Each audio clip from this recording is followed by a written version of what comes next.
Monsieur le Président, Mesdames, Messieurs, quand on appelle le pédiatre en général dans une journée de gynécologie obstétrique, c'est que la pénombre tombe sur la ville. La nuit commence à tomber, effectivement. Malheureusement, les pédiatres parlent toujours en fin de journée, et c'est bien triste.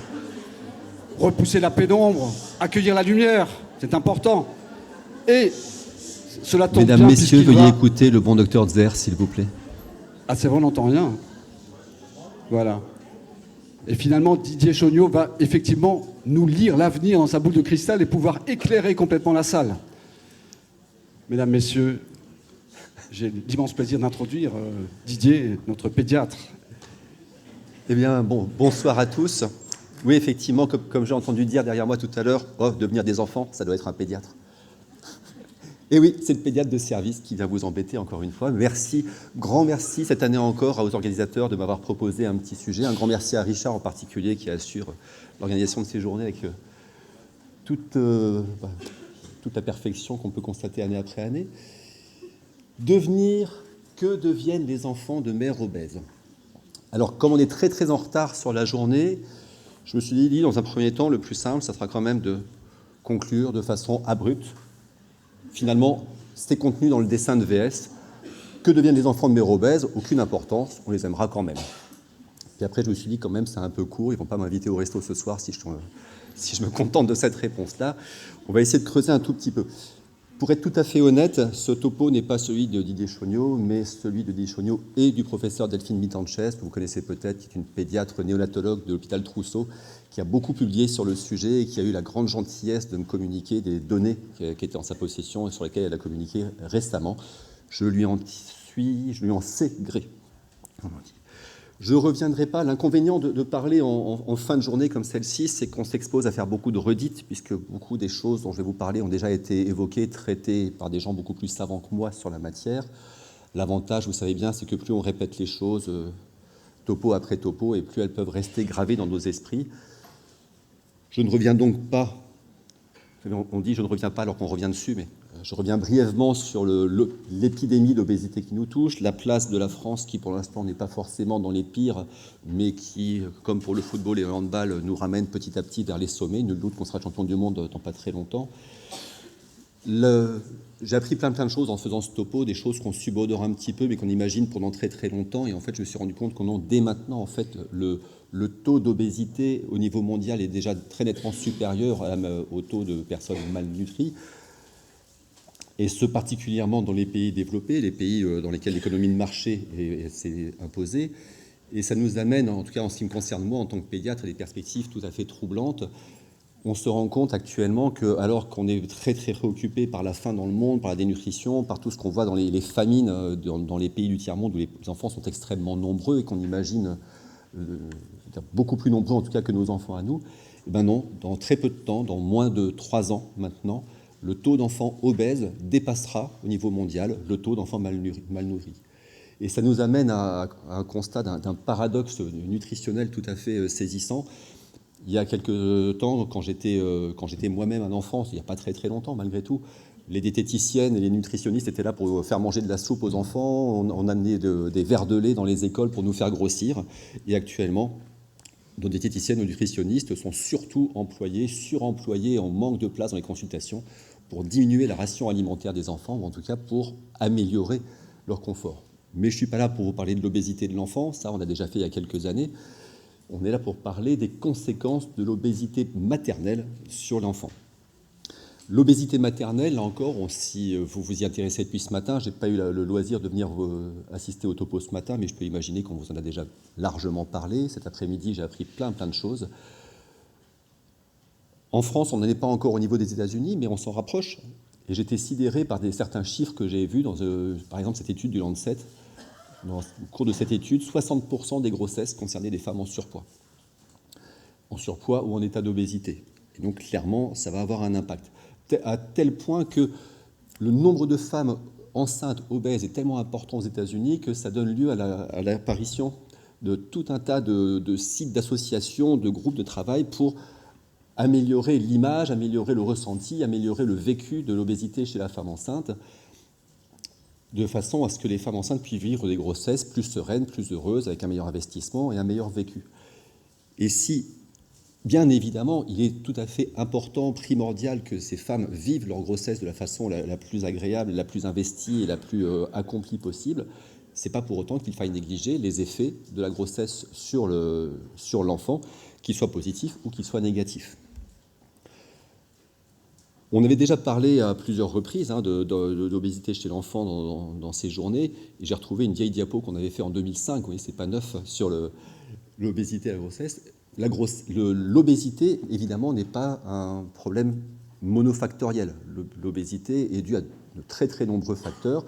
Évidemment, on va tous se précipiter comme des morts de faim, c'est le cas de le dire, sur l'alimentation, sur le mode de vie, mais on en a beaucoup parlé depuis ce matin, cet après-midi encore. L'hérédité joue un rôle très important, et pas seulement parce qu'on a des parents obèses, mais parce que tout ce que cette obésité chez nos parents, nos grands-parents va entraîner chez nous comme modification dans l'expression de nos gènes est important. Et puis tout notre environnement, ce qu'on traduit ici par le stress de M. Le Funeste, peut également participer à faire. Alors, si je reviens un tout petit peu maintenant au sujet qu'on m'a confié, est-ce que l'obésité maternelle peut avoir une influence sur le devenir des enfants? Alors oui, on l'a déjà vu, ça peut avoir des influences à de très nombreux niveaux.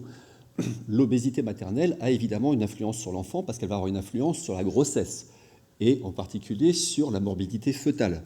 Et là encore, on va pouvoir constater cette morbidité de plusieurs points de vue. Excusez-moi, je sors de garde, je bafouille un tout petit peu. Puis j'ai beaucoup mangé, là, je trouve ça un tout petit peu étonnant, ouais, cette capacité qu'on a à se goinfrer de nourriture quand on parle d'obésité dans un topo. Mais... Il y avait un petit plateau de brocoli à midi qui m'a fait rire, mais tout le reste... Là encore, je ne suis pas un spécialiste de l'obésité, je ne suis pas un spécialiste de la statistique, je suis un spécialiste de rien du tout, donc je ne vous rapporte que des faits que j'ai pu retrouver dans la littérature et je vais essayer de vous présenter de la façon la plus objective possible. Quand on va s'intéresser à ce genre de problème, on va faire appel à des chiffres, on va essayer d'avoir des chiffres les plus significatifs possibles, et les méta-analyses, et avec mon petit savoir, j'ai essayé de sélectionner des choses qui étaient à peu près significatives, peuvent être parlantes. L'obésité maternelle est clairement en relation de façon tout à fait significative avec des risques de grossesse pathologique et donc d'anomalies chez les enfants. En ce qui concerne la prééclampsie, je pense que ça a déjà été dit aujourd'hui, mais peut-être qu'il n'est pas inutile de le rappeler. Et là, on n'est pas sur les petites séries dont on parlera tout à l'heure, comme le disait effectivement tout à l'heure le docteur Siangura, pour les problèmes de nutrition et les chirurgies bariatriques.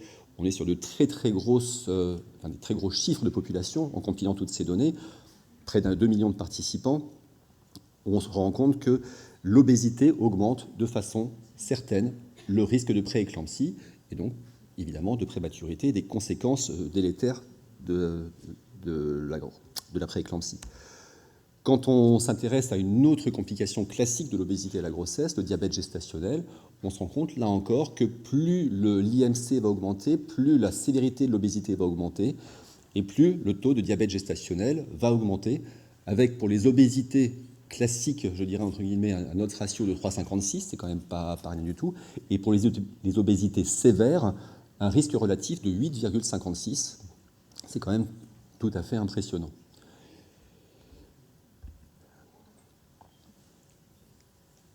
En ce qui concerne la prématurité, donc si on regarde de façon plus large, toutes causes confondues, la prématurité et obésité, là les chiffres sont également, à mon sens, tout à fait significatifs. Si on regarde la prématurité simple, les enfants, alors, j'ai vu, ça ne sort pas très bien, il y a un petit gag, il y a un schmurz, sort de ce corps, Mac. Alors vous allez devoir me croire sur parole, je ne les ai pas beaucoup mieux, mais je les ai en petit juste avant. Toc. Alors, dans le petit rond, dans les petits ronds gris, vous auriez... Mais c'est peut-être parce que ce n'est pas significatif. Je pense qu'en fait, c'est un autofiltre de Keynote par rapport à PowerPoint. Mais la prématurité, en dessous de 37 semaines, n'est pas significativement augmentée par l'obésité, puisqu'on a des odds ratios, des risques relatifs de 1,07, 1,05, et même dans une étude, celle de Torloni, vous voyez, celui-là, par contre, il n'a pas été flouté, 0,89. Par contre, si on s'intéresse à des prématurités plus importantes, les prématurités en dessous de 33 semaines, On a des autres ratios qui, et là encore il va falloir me croire sur parole, 1,45, 1,56, 1,59, nettement plus significatifs. Et si on s'intéresse non pas à l'ensemble de ces prématurités, mais aux prématurités induites, donc les prématurités médicalement décidées en raison des complications de la grossesse, alors là, la significativité devient beaucoup plus intéressante, puisqu'on a des taux qui sont entre 1,5 et 2, des autres ratios entre 1,5 et 2. Donc oui, clairement, l'obésité, tout confondu, entraîne une augmentation de la prématurité, et on va avoir une augmentation, une incidence sur l'état de santé de l'enfant. L'obésité maternelle est-elle un facteur de risque sur la mortalité fœtale? Donc non pas sur la morbidité induite du fait de la brièveté de la grossesse ou des complications de la grossesse, mais vraiment sur la mortalité fœtale, la mortalité infantile. Là encore, des revues, avec des méta-analyses avec des chiffres tout à fait conséquents. Ici, donc, je reprends une étude suédoise. Oui, petit clin d'œil pour Bruno Langer, qui sait combien les pédiatres alsaciens sont influencés par la Suède. Une revue suédoise qui a compilé 44 publications, 10 000 morts fœtales, plus de 16 000 mortinatalités. Donc, et puis, les chiffres que vous voyez ici en bas, et qui montrent une augmentation quasi linéaire du risque de mortalité, de l'incidence de la mortalité périnatale, de la mortalité néonatale, en fonction de l'augmentation de l'IMC, avec une augmentation de ce risque de l'ordre de 15% pour 5 unités d'IMC.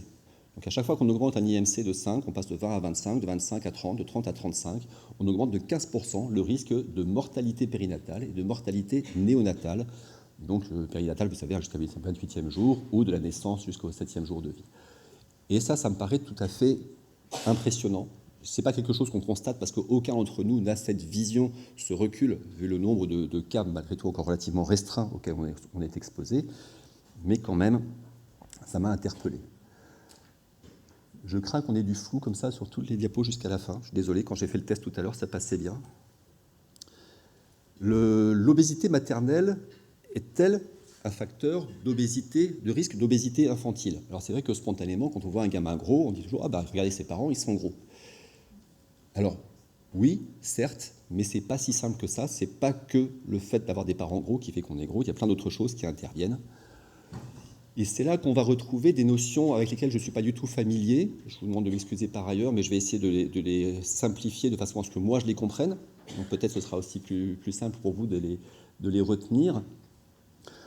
On voit des choses très, très discordantes, très surprenantes. Par exemple, l'influence de l'obésité chez le père et chez la mère sur l'obésité de l'enfant. Et là, on se rend compte qu'il y a des choses très différentes. La courbe de gauche, si le père est obèse, on voit que l'évolution de l'indice de masse corporelle chez l'enfant est tout à fait reproductible chez les enfants de père obèse et les enfants de père non obèse. Par contre, si vous regardez sur la courbe de droite, je sais pas, on a une petite flèche peut-être ?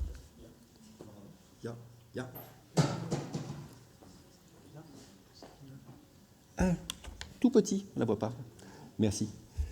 Sur la courbe de droite, vous voyez que chez les enfants de mère obèse, en fait, l'IMC augmente tout à fait normalement au cours de la première année de vie, ce qui est tout à fait normal, mais au lieu d'avoir cette très belle décroissance qui est importante, parce que c'est celle qui va conditionner justement la prise de poids par la suite avec la remontée de l'IMC autour de l'âge de 6-7 ans, l'IMC va rester relativement élevé chez les enfants de mère obèse. Et là, on a déjà un premier aperçu de ce qu'on a présenté comme le temps de l'épigénétique, de la méthylation, etc., l'influence du milieu sur le développement de l'enfant. Avoir une mère obèse est très différent d'avoir un père obèse, et ce n'est pas que la nutrition qui rentre là-dedans. Là encore, autre façon de voir le même problème, Delphine Mitanchez a fait une étude avec son équipe et l'équipe de, je ne sais plus comment, bref, une autre équipe parisienne qui travaille sur la nutrition, sur l'incidence de l'obésité maternelle sur le poids du nouveau-né, et en mesurant non pas simplement le poids, mais la masse grasse de l'enfant, et la masse grasse qui est ici exprimée en termes d'épaisseur du pli cutané. Et vous voyez sur cette étude, là encore, deux résultats complètement différents. Le pli cutané chez les enfants de mère non obèse, chez les garçons de mère non obèse, le pli cutané chez les garçons de mère obèse, le pli cutané chez les filles de mère obèse, de filles de mère non obèse. Donc, les garçons ne sont pas influencés, Par contre, le pli cutané chez les filles de mères obèses est nettement plus important. Et on va retrouver la même différence quand on mesure les taux de leptine, une hormone donc, qui est clairement qui est connue pour être impliquée dans l'appétit, dans l'obésité, justement dans la masse grasse. Chez les garçons, pas d'influence sur le taux de leptine de l'obésité maternelle ou pas, mère obèse, mère avec un BMI normal, alors que chez les filles, le taux de leptine est très nettement augmenté chez les jeunes filles de mères obèses. Il est aussi un petit peu augmenté chez les filles de mères non obèses. Donc là encore, on voit bien que, alors que c'est la même maman, le même papa, si c'est un garçon ou si c'est une fille, la conséquence ne sera pas du tout la même.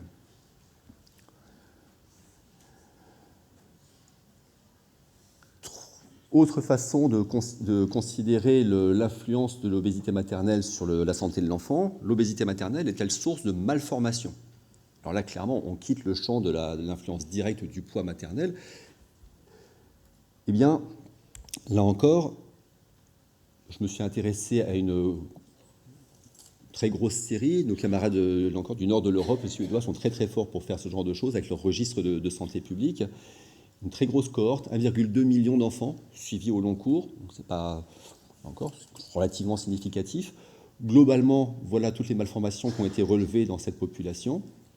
Et si on s'intéresse maintenant de façon plus précise à la différence entre les enfants de mères obèses et les enfants de mères non obèses, vous voyez que d'une façon générale, vous avez ici le BMI, moins de 18,5, qui augmente petit à petit jusqu'à des BMI supérieurs à 40. Vous voyez que dès qu'on a un BMI entre 25 et 30, le taux de malformation augmente de façon significative pour atteindre des odds ratios de l'ordre de 4,7 pour les obésités les plus importantes. Les chiffres, globalement, sont relativement superposables pour les filles et pour les garçons. Si on s'intéresse de façon plus précise aux malformations, aux différentes malformations, en ce qui concerne, on va retrouver des chiffres tout à fait similaires. Si on regarde les malformations du système nerveux central, vous avez là encore une augmentation significative du nombre de malformations du système nerveux central avec des augmentations du BMI, et ce, principalement pour les BMI supérieurs à 30.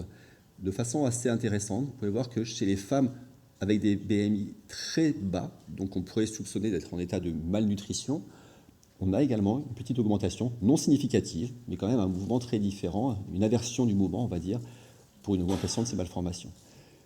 Pas d'influence sur les malformations oculaires, très peu d'influence sur les malformations cardiaques, sauf pour les BMI très élevés, et peu d'influence, là encore, parce qu'à la limite toujours de la significativité, sur les anomalies à type de fente.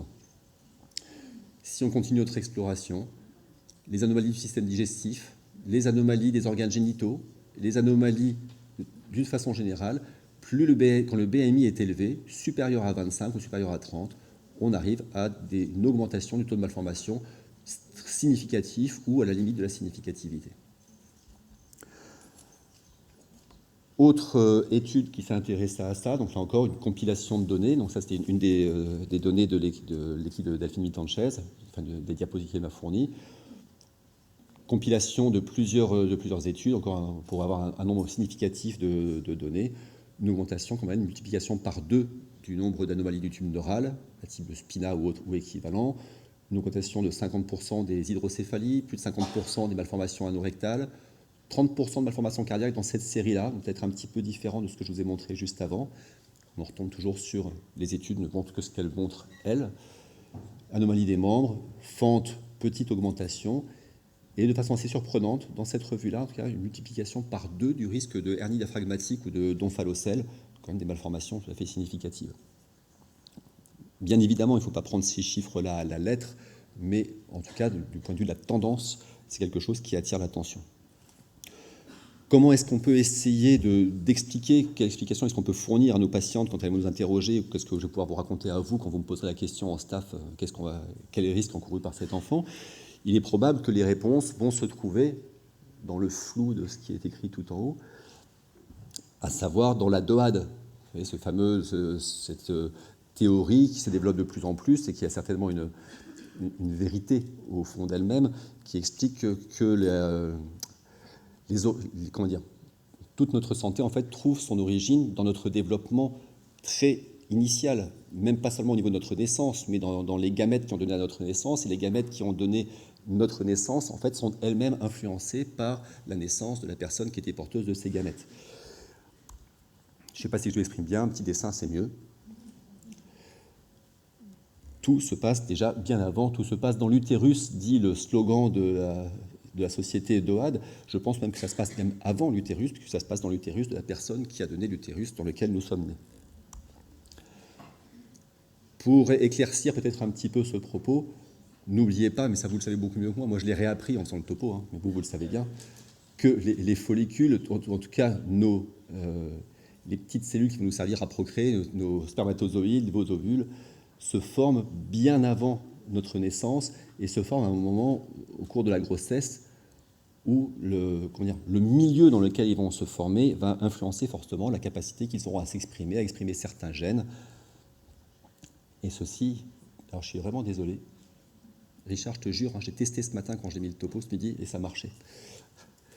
Je ne sais pas s'il y a moyen de remettre ce topo ailleurs ou pas, parce que là, il va quand même nous manquer pas mal de données. Ouais. Il va falloir me croire.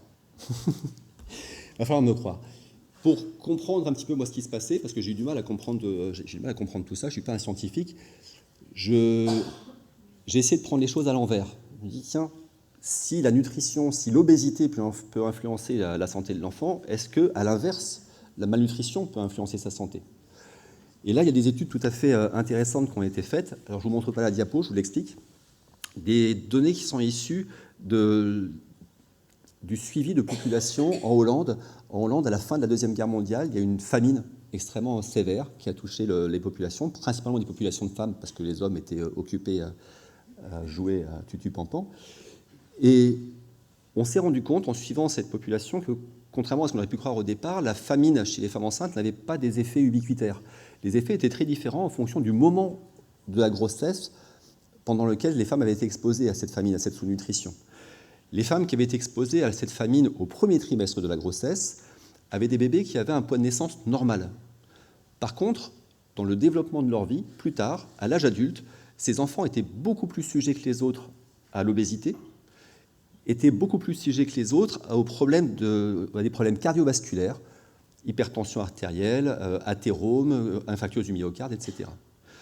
À l'inverse, les femmes qui avaient été exposées à cette famine, pendant le deuxième et le troisième trimestre de la grossesse, avaient des bébés qui avaient un poids de naissance plus bas.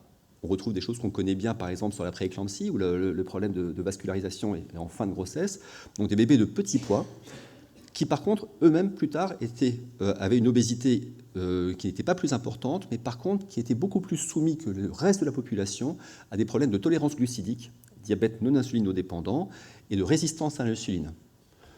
Là, on se rend compte que des mêmes causes, une restriction alimentaire importante, n'ont pas les mêmes effets en fonction du moment de la grossesse auquel ça se passe.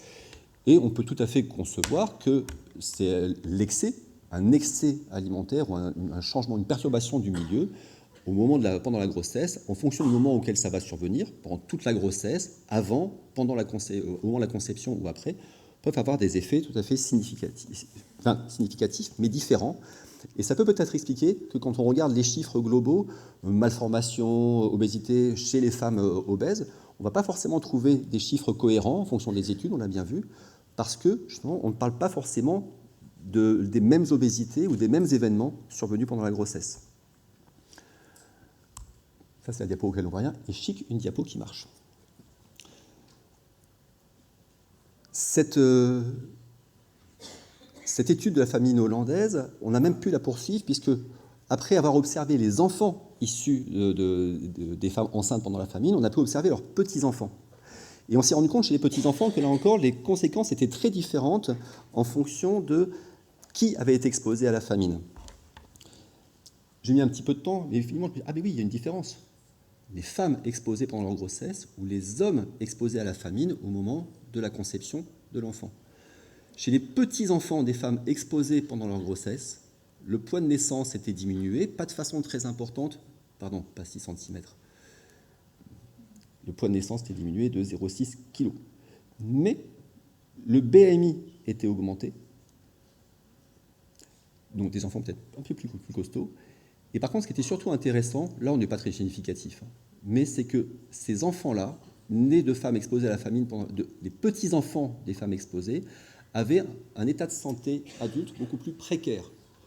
Et ça, en reprenant tout facteur confondu, mais pas de problème d'obésité, pas de problème cardiovasculaire, mais des problèmes principalement de diabète non insulinodépendant, des problèmes de résistance à l'insuline, et en tout état de cause, une durée de vie moins longue. Chez les petits-enfants d'hommes exposés à la famine, donc chez les pères, chez les grands-pères plutôt de ces enfants-là, le poids de naissance était augmenté, avec un BMI qui était augmenté, et chez ces enfants-là, on avait une augmentation significative de l'obésité et une augmentation très significative de la résistance à l'insuline et du diabète non insulinodépendant. Et donc le caractère transgénérationnel de l'influence du milieu est là tout à fait évident. On retrouve des choses relativement similaires dans des études, là encore, bon, c'est difficile d'étudier des populations avec une suralimentation ponctuelle. Par contre, les sous-alimentations ponctuelles, c'est des choses qu'on connaît malheureusement bien sur Terre. Et dans cette étude, dans l'étude suédoise, il y a un petit village comme ça qui avait, je ne sais plus, Orkavitz, je crois qu'il s'appelle, qui a été soumis à une restriction alimentaire très importante, également pendant la Deuxième Guerre mondiale. La restriction alimentaire chez les grands-mères paternelles, donc les femmes qui ont été exposées à la famine avant la puberté. Si on regarde leurs petits-enfants, on constate une augmentation significative de la mortalité cardiovasculaire chez les filles, alors que chez les petits-fils, il n'y a pas de modification. Je n'ai pas d'explication à fournir, je n'ai pas réussi à lire tout le pavé scientifique qui était corrélé à ces articles-là, je ne suis pas du tout doué pour ça, mais j'ai trouvé quand même, ça m'a permis moi de mieux comprendre que, comme on vous le dit depuis tout à l'heure, le but du jeu n'est pas de faire maigrir la femme enceinte. Pour la faire maigrir, pour qu'elle perde du poids, certes, il y a un intérêt en termes de mécanique obstétricale, certes, il y a un intérêt, mais pour moi, en tant que pédiatre, on en revient toujours à quelque chose de fondamental, ne pas oublier que les enfants dont je vais m'occuper, que vous allez me confier, dans pas très longtemps, ce sera des adultes qui seront eux-mêmes des parents, et que c'est là-dessus qu'on est en train de travailler. Alors, un petit mot très bref, on a parlé d'assistance médicale à la procréation, hein, je ne vais pas revenir là-dessus, mais quand même, quand on regarde, pourquoi est-ce que sur des mêmes populations, on retrouve une augmentation de certaines maladies liées à une empreinte génétique, comme les syndromes d'Angelman, Beckwith-Millman, Silver-Russell. Pourquoi s'il y a une augmentation significative chez les patients, enfin chez les enfants issus d'AMP par rapport aux autres enfants? Encore probablement parce que la modification du milieu dans lequel s'est faite la fécondation a une influence certaine sur l'expression des gènes de ces bébés. L'explication de tout ça tient probablement dans ce petit schéma. Moi, ça permet de le comprendre de façon assez synthétique. Le fait que les femmes soient obèses entraîne chez elles évidemment une hyperglycémie, entraîne une inflammation liée à l'obésité, liée à la surcharge pondérale, liée à la surcharge vasculaire, un stress oxydatif. Tous ces facteurs-là vont entraîner la libération, le passage au niveau transplacentaire de facteurs d'inflammation, de facteurs modifiant le milieu fœtal, l'hyperglycémie en particulier, mais également le stress oxydatif et l'inflammation, qui vont changer la programmation fœtale, c'est-à-dire la méthylation des gènes, l'expressivité des gènes, et entraîner chez l'enfant tout un tas de modifications en termes de poids, mais également en termes de santé, syndrome métabolique, etc. Et donc on a des conséquences métaboliques tardives tout à fait significatives. On en arrive peut-être au cœur du sujet, mais c'est à peu près, il n'y a pas grand-chose d'autre à raconter là-dessus. Si on s'intéresse à la santé des adultes issus de femmes obèses, les conséquences sont quand même tout à fait importantes. Là encore, grosse série faite, alors c'est plus chez les Suédois, petite infidélité, on passe chez les Danois. Obésité à l'âge adulte chez les enfants issus de mères obèses. Et on se rend compte que l'obésité chez les adultes augmente de façon tout à fait significative. Les petits P sont assez éloquents. Mais pas seulement l'obésité, ça on s'en doutait un tout petit peu. Les maladies cardiovasculaires à l'âge adulte chez les enfants issus de mères obèses, là encore, il faut que je décale un tout petit peu. Vous pouvez voir ici que plus le BMI maternel est élevé, plus le risque de maladie cardiovasculaire, d'une façon générale, on fait plus plus de différence garçon-fille est élevée chez les enfants, avec encore là une significativité tout à fait nette, que ce soit dans cette cohorte finlandaise, une cohorte écossaise ou au Danemark. Et quand on regarde autre composante du syndrome métabolique, le diabète de type 2 chez l'adulte, là encore, une augmentation tout à fait significative, proportionnelle au BMI maternel pour le diabète de type 2 chez l'adulte, que ce soit dans la cohorte finlandaise ou dans la cohorte anglaise. Un tout petit mot quand même pour rappeler que certes, l'alimentation n'est pas tout, mais qu'on en a déjà parlé pas mal les années précédentes, l'allaitement, que la mère soit obèse ou ne soit pas obèse, est très certainement un facteur pas forcément protecteur de l'obésité par la suite, mais en tout cas un facteur améliorant le pronostic global de l'enfant. Et puis, je vais m'arrêter là parce que tout le reste a déjà été dit sur la chirurgie bariatrique et que je crois qu'il est l'heure. Ah ouais. Je vais juste à la dernière parce qu'il est marqué merci. Merci beaucoup.